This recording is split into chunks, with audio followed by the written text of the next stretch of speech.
As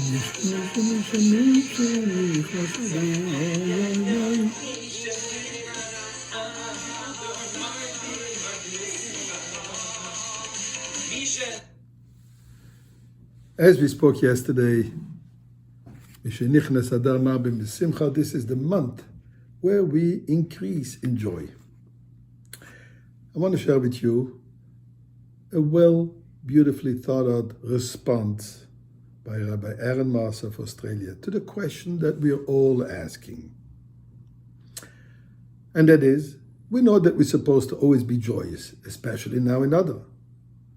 But when we look around ourselves and our lives, do we see reason for happiness?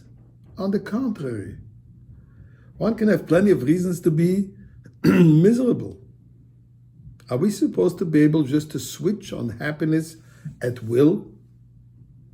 Are we supposed to be happy with the fact that we're living a time of tremendous challenges, an invisible foe shutting down the whole world, loss of so much life, so many people unhealthy? I don't want to go on with negativity, although today negative is a very happy state of being. So here is what Rabbi Maas writes. Yes, we face some heavy challenges in life in general, and now in particular. And feelings of despair are understandable. But we can turn our situation around.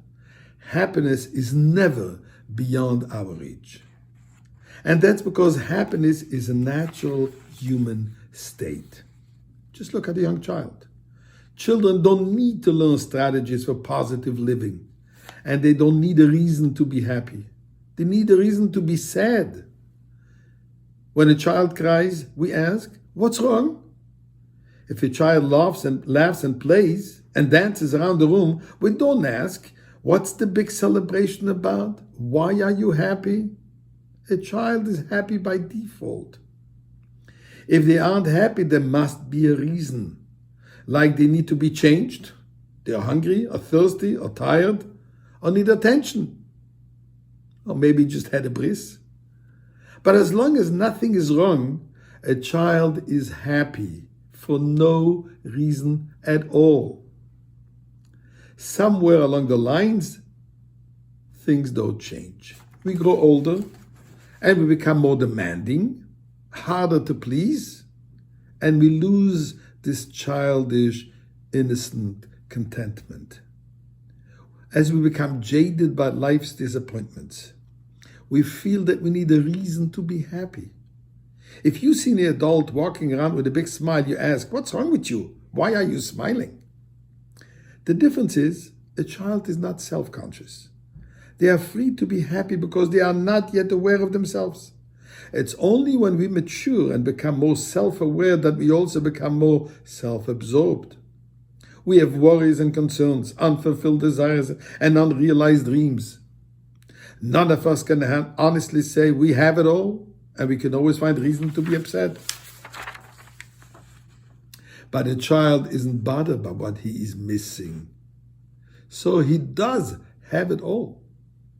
The child's lack of self-consciousness leaves this child free to enjoy life and be happy.